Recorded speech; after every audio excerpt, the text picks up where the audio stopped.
जब मेहनत हार जाए और व्यवस्था सवालों के घेरे में आ जाए, तब सड़कों पर सिर्फ भीड़ नहीं उतरती, बल्कि भविष्य इंसाफ मांगने निकलता है। आज जंतर मंतर पर यही नजारा है। आइए जानते हैं आखिर छात्रों का गुस्सा किस बात पर है।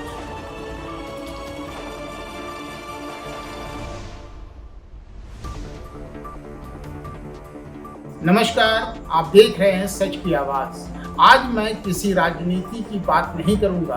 आज बात होगी उन लाखों छात्रों की जिन्होंने दिन रात की मेहनत, अपने परिवार की उम्मीदें और अपने सपने एक परीक्षा के भरोसे लगाए थे। लेकिन जब नीट पेपर लीक जैसे आरोप सामने आते हैं तो सवाल सिर्फ एक परीक्षा का नहीं रह जाता, बल्कि पूरे सिस्टम पर भरोसे का बन जाता है।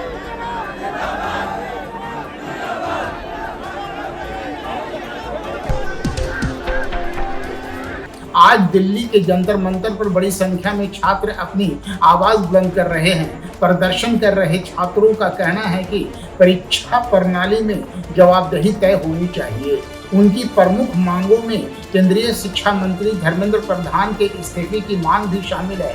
यह प्रदर्शनकारियों की मांग है जिस पर अलग अलग राजनीतिक और सामाजिक प्रतिक्रियाएं भी सामने आई हैं। जरा सोचिए, जिस छात्र ने 2-2 साल तक मोबाइल छोड़ दिया, जिस माँ ने अपने गहने बेचकर कोचिंग की फीस भरी, जिस पिता ने अपनी ज़रूरतें छोड़कर बेटे बेटियों की सपनों को प्राथमिकता दी, अगर वही छात्र ये महसूस करे कि उसकी मेहनत पर सवाल खड़े हो गए हैं तो उसका दर्द कितना बड़ा होगा।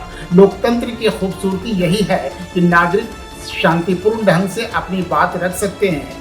जब जिम्मेदारी संबंधित संस्थाओं और सरकार की है कि वे छात्रों की चिंताओं का समाधान पारदर्शी और भरोसेमंद तरीके से करें। याद रखिए, छात्र किसी सरकार के विरोधी नहीं होते, वे अपने भविष्य के पक्षधर होते हैं। वे किसी दल का एजेंडा नहीं, बल्कि अपने सपनों की सुरक्षा चाहते हैं। और जब युवा सड़क पर उतरते हैं तो उनकी आवाज को सुनना लोकतंत्र की मजबूती का हिस्सा है। सच की आवाज का उद्देश्य किसी पक्ष का प्रचार नहीं, बल्कि जनता के सवालों के सामने लाने का है।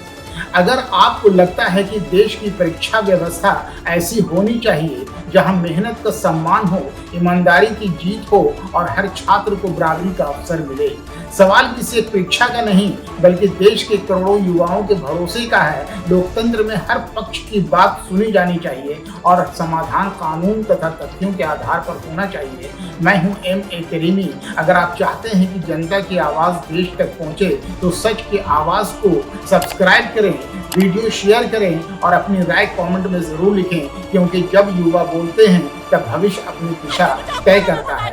जय हिंद। हमने एक अंधभक्त घंटी बजाया कि कोरोना भागेगा। आप देश को देखो, कहाँ छुपे हो मोदी? आप देश के साथ देखो, यहाँ पकड़ा है, पूरा मेरे कॉलर पकड़ा है और मेरी बहन को घसीट कर डाला गया है। मोदी सरकार ये